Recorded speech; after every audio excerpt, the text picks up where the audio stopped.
WNHT21 Concord, Manchester.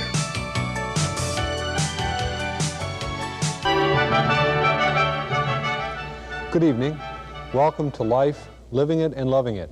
I'm your host, Tim Wildman, and we have another, what we feel will be a very interesting program for you this evening on TV, the end of innocence, the beginning, perhaps, of a new era. I'm joined this evening, as always, by Rabbi Arthur Starr. Hi, Tim. Good evening, Arthur. Hi. Here from Temple of Death Yeshurun in Manchester. We also have as a special guest with us tonight, Herbert Church, who is a teacher of English at Rundlet Junior High School here in Concord, and also a former teacher at St. Paul's School for many years. Welcome, Herb. Tim. Our special guest this evening is Dr. Joshua Meyrowitz. He is an associate professor of communication at the University of New Hampshire. He is the author of No Sense of Place, The Impact of Electronic Media on Social Behavior.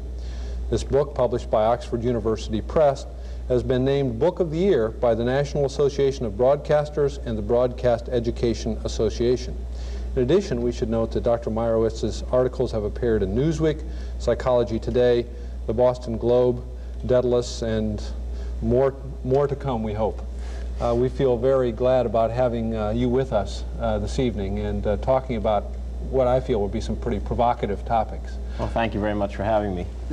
If I can just start with something, you know, the title of the book, The Impact of Electronic Media, and it sounds very deep. And before we scare some people away, I think the areas that you touch are things that touch all of us in our lives every day without fancy terms to them.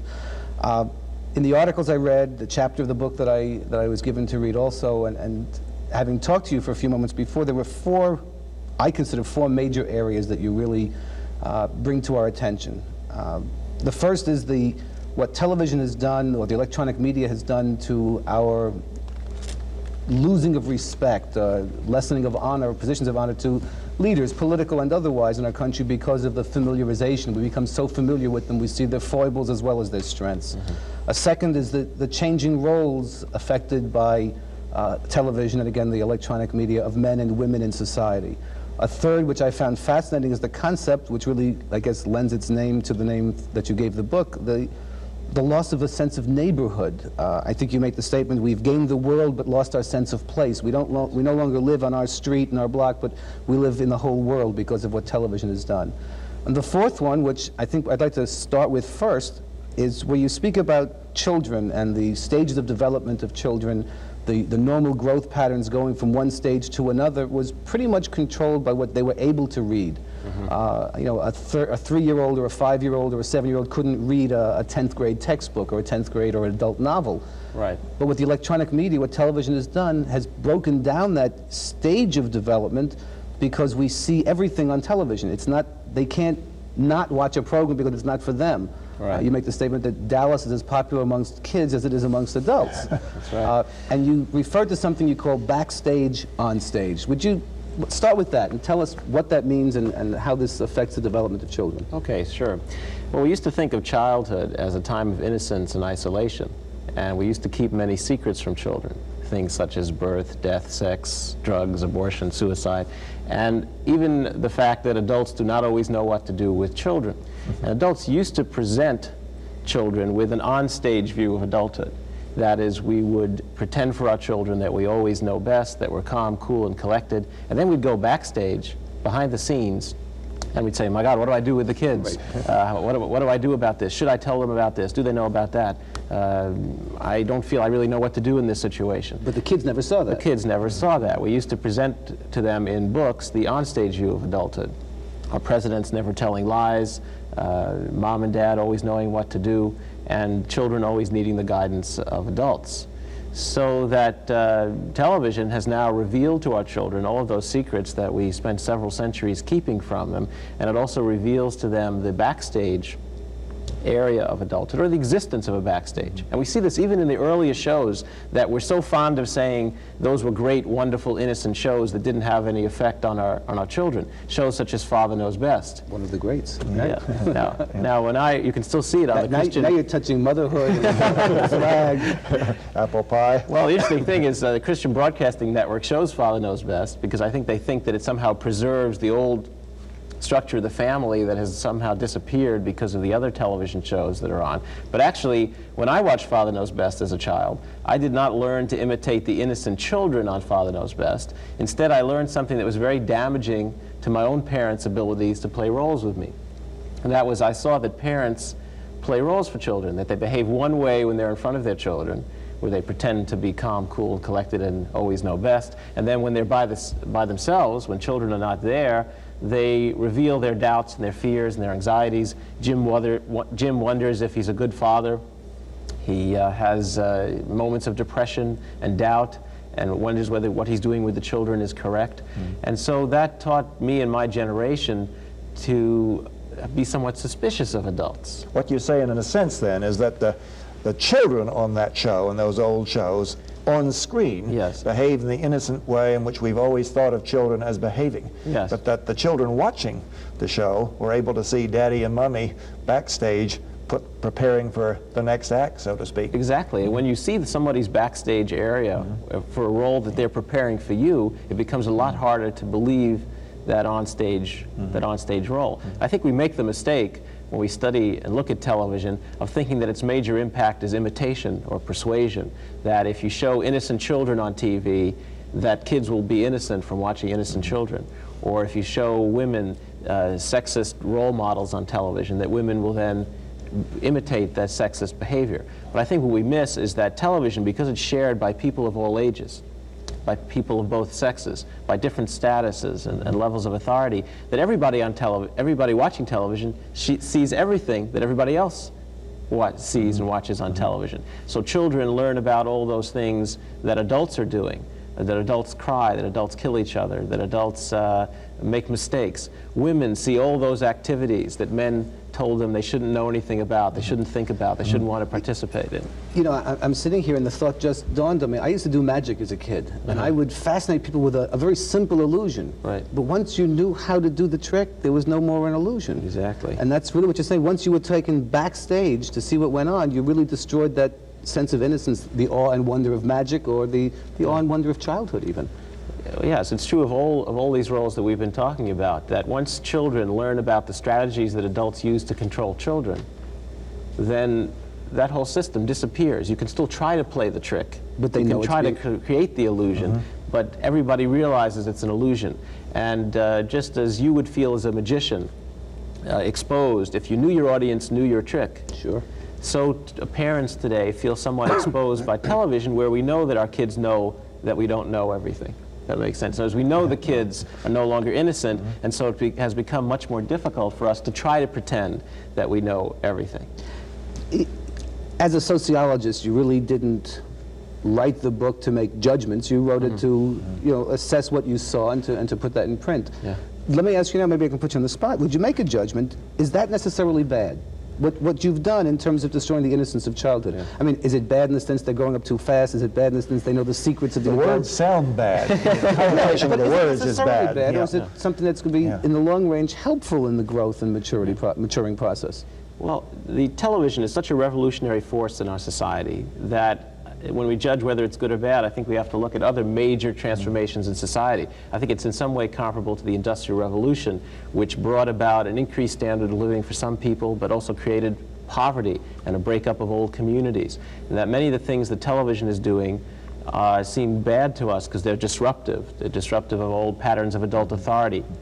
They're disruptive of the structure of the school system, which used to control information and only tell children certain things in a set order and sequence. And television gives out information to kids in no particular order.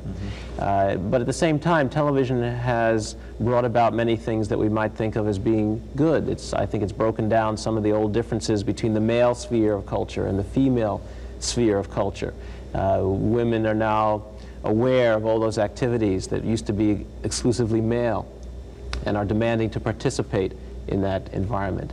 And the same... Excuse me, and again, the backstage, onstage concept yes. there of a woman watching a program of a corporate board meeting and knowing what's going on backstage and the thing that's going on on stage. Or even more dramatically, when women see on television how men prepare to behave for women. Yeah. And how men are very anxious and concerned, but then they pretend to be emotionless and fearless, Well, once, and also on shows like, even like I Love Lucy, where both sexes play roles for the other sex. And once both sexes know about the strategies, the backstage strategies that are used by the other sex with them, and when both sexes know that the other sex knows about that, well, then you find people going out on dates and not just playing out the old roles, instead they start to talk about the old roles. Said how I was trained to behave with you and how you were trained to behave with me. Well, once you start talking about that stuff, you can't play out the old role anymore. And certainly the same could be said of being a parent today. Yes. The parents today grew up with I Love Lucy and Yes. Jim Anderson, and who later did the same thing to doctors in, as Marcus Welby, that he'd already done to parents as Jim Anderson. But I think that not only does this create a tremendous impact for the children of today, which is how we got into this, I think it creates a tremendous impact on the parents of today, in the sense of not having that rock solid idea of this is what it means to be a parent. You're sort of remembering somewhere, echoing in the back of your head, well, you know, parents are supposed to act this way and kids are supposed to act this way, but you already were beginning to feel that sort of go when you were a kid, and now you're a parent and all the rules are gone. And that creates a lot of anxiety, I think, for parents as well as for children. Oh yes, it's I think it's actually more stressful for the adults. And we saw this in the recent Challenger explosion, the accident, where kids and adults saw it at the same moment. And I think the people who were most upset about it initially were the adults, because here was an event that we would have shielded from our children if we could have. Yes. If it was written in newspapers and we got it in the newspaper, I wouldn't have told my 3-year-old about it. I'd be sitting in the room reading my newspaper and she'd be drawing in her coloring book. But we saw it on TV. And she saw the explosion, she heard adults crying. She said, "What happened, Daddy? Did somebody get hurt? Is this an accident?" And she was much more aware of it. Of course, older children understood exactly what had happened. The teacher had gotten killed in space, and along with the other astronauts. And many students saw it in their classrooms, where their teachers burst out in tears and ran out of the room, because the teachers are accustomed to controlling what their children know and to knowing what to say. That's exactly what happened. That's exactly what happened. I was in a classroom and we had the TV on at the very time this was taking place, and of course we were naturally encouraging our children. We made it possible for everybody to see it. We thought this was a great thing for them to see, and it was, of course, appallingly shattering. And I think what you said is much more so, at first at least, for the teachers. Not only because Krista McAuliffe was one of us in Concord, but also because we were used to keeping them from seeing this sort of stuff. The Challenger tragedy maybe really lends into the next subject that we talked about, the sense of neighborhood. I had a phone call, I mentioned before we went on the air, from a colleague of mine in California who said, oh, that's right, she lived in New Hampshire. He felt that it was her neighbor that was there. You mentioned in the book we've gained the world but lost our sense of place. Expand on that now. Well, television has broken that age-old connection between the physical places that we're in and what we can see and experience with our own eyes.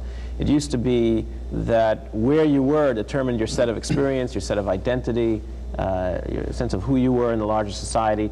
And now we experience so many things through television that our sense of community located in a particular place has been very much diluted. We no longer go down to the local hardware store to talk to our neighbors about what's going on in the world. Instead, we isolate ourselves from our neighbors, go into our homes, look at this blurry television image, and respond to things that are happening in Lebanon or in Ethiopia or in Libya. And the more that we pay attention to events that are happening in other places, the more we become emotionally involved with the people whom we meet through television, whether it's Dan Rather, Brokaw, Jennings, or Krista McAuliffe, or John Lennon, or Elvis Presley, all our media associates and friends, the less we are connected to our neighbors and even to our family members, people who live with us in the same house. Which really, again, without trying to put value judgments on these things, good or bad, if it's a breakdown of the family because of what the kids are seeing, or It's obviously has a negative impact if, according to sociologists, the family is the primary unit of society. And then you move to the extended family, the neighborhood concept, whether it's relatives or just friends that live by, that's being destroyed. But it's also being destroyed on an individual level if you can't talk to Dan Rather. Right. Okay? You don't have He's on any the television. interaction. You don't have what you did have with your neighbors. You said going down to the hardware store. Yeah. And I think it's Lewis Carroll wrote in the Looking Glass, I know who I am when my little dog knows me. But who am I when my little dog dies? We don't have the feedback. We don't have our own sense of identity, and yet it's certainly a very positive influence. Look what we've learned about the world, how much more aware we are of what's going on. Well, there you have the difficulty of determining the ultimate goodness or badness of it. I think we have now a broader but a shallower sense of identification. We feel responsible in some ways for children starving in Ethiopia. That's wonderful. And yet at the same time, we miss people who may be hungry in our own neighborhoods. When the hijacking of the TWA plane in Lebanon occurred, I remember following that very closely on television and being very involved with those people on the airport. And I remember vaguely hearing or reading in the newspaper about a house that burned down in my hometown, which is probably a mile away from my house. And yet to this day, I don't really know who was in that fire, if someone was hurt. Somehow I felt that I had to pay attention to what was going on in Lebanon and not pay that close attention to what was happening in my own hometown. So you have both of those things operating together. Interesting. If I'd like to just interject here, you've spoken of television as a revolution, which I think it's, or the electronic, in your book you speak of not just television, or you sort of focus on television. And of course a previous revolution obviously was the print revolution in the Renaissance time, when I'm sure a lot of people who were used to sort of the oral tradition before that were just as upset as perhaps some people are now about the onset of the electronic revolution. But I'm wondering, you mentioned the fact that television enables us to be everywhere. Of course, in a way, books enable us to leave our neighborhood also. We can, through books, go everywhere. But obviously it's different from television. You do comment on that in your book. Would you comment just a little bit there? Because I think that's an interesting distinction. Well, print and reading is so much different from experiencing things on television, in that when you read things, the words, you tend to focus on ideas and concepts. And you don't really go to places in the sense of reproducing the sensory experience of what a place or a person looks like. It's a much more intellectual and conceptual experience. And it's very unique in that way and very important. On television, we tend to react in a whole other way. We tend to react much more emotionally, and we get a sense that we know the people. We've met the people that we see on television, that we've been to the places that we see on television. And the specialness, the distance that used to exist, even when we read about some place, the kind of wonder what it would be like to go there, is somewhat diluted. Also on television, when you see even supposed debates, political debates on TV, because the image is so powerful, we tend not to focus on the words. Very few people read the transcripts of the debates the next day. And when people watch the debates on TV, they don't react to the words. They don't say, that's a good argument, that's historically accurate or inaccurate. Instead, if you watch people watch debates on TV, they usually say, I like him. I don't trust her. She's tough. He's nervous. And that's why all these candidates hire media consultants and specialists who tell them how to dress and how to smile and when to nod. And Reagan got one word of advice during his debate with Carter. Well, don't talk. Very close. Very close, yes. He got one word of advice on a 5x6 index card, 4x6 index card, and it was chuckle. And I think there, in a nutshell, you see the impact of television in that people respond much more to the emotional aspect of television than they do to the ideas or the arguments. If you saw it in New York Times, you know, Ronald Reagan chuckled, you'd say, this is ridiculous. But on television, that becomes very powerful. And people now say that they vote for candidates who they disagree with on the issues, which would be insane if you read the candidate's speech in a newspaper and said, I disagree with this is all nonsense, but I like this person. But that's what we do on TV. We vote for people. This does seem to be the case, actually, if you can believe the public opinion polls, because very frequently people will have voted for political figures recently in this country whom the public opinion polls, as they put them in the add up the yays and nays, disagree with. It took them a while to figure out that they had to ask two different questions, whether they disagreed, who you agree with and who you like. Or whether you like the guy, yeah.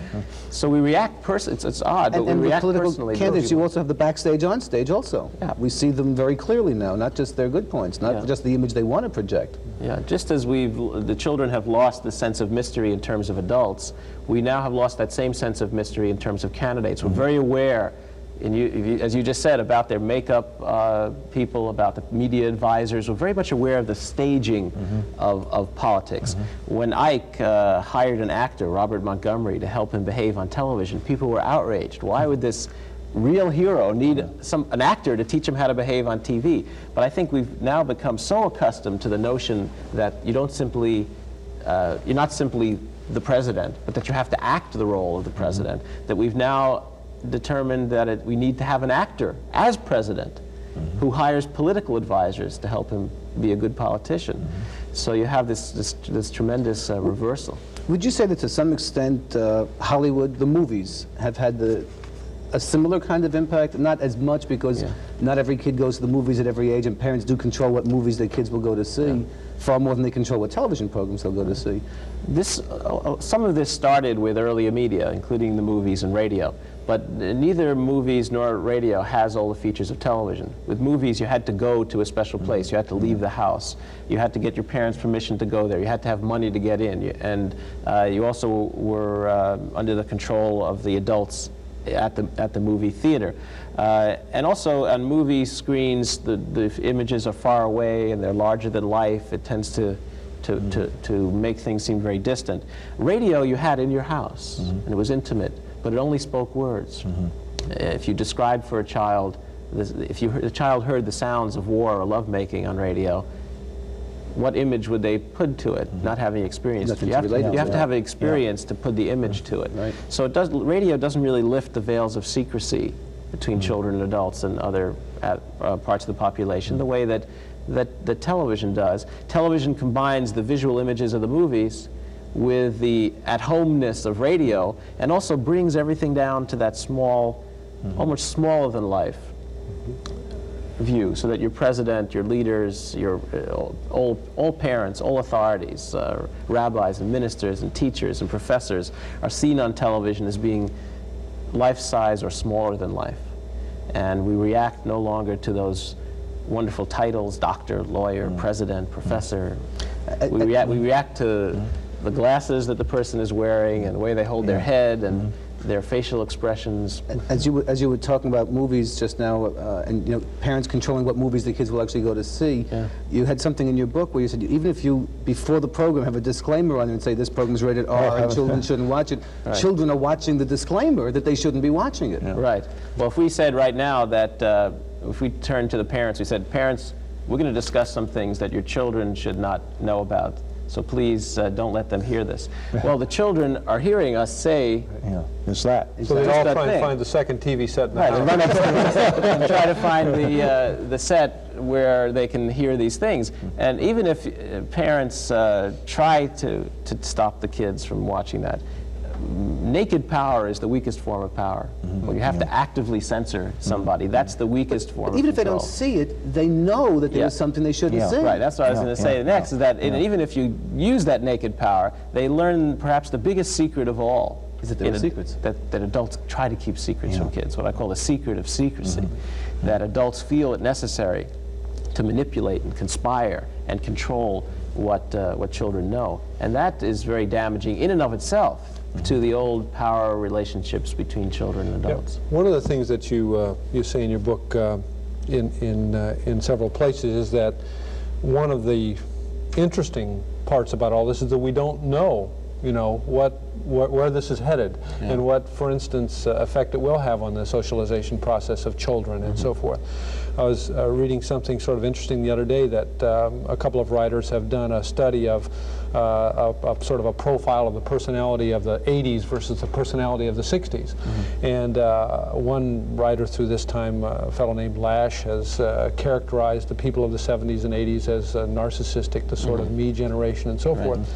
And these people in this latest study make the point that it's maybe not as baldly that as that, yes, people may have more anxiety about themselves, but then they've been given so much more information and they know so much more, and that what people may be struggling to do is to, as people do in every age, to try, and this I think gets to the sort of spiritual quest, to try to maintain some sense of truth about and to themselves, to try and be themselves, to continue to have some continuity about who they are and how they cope with life.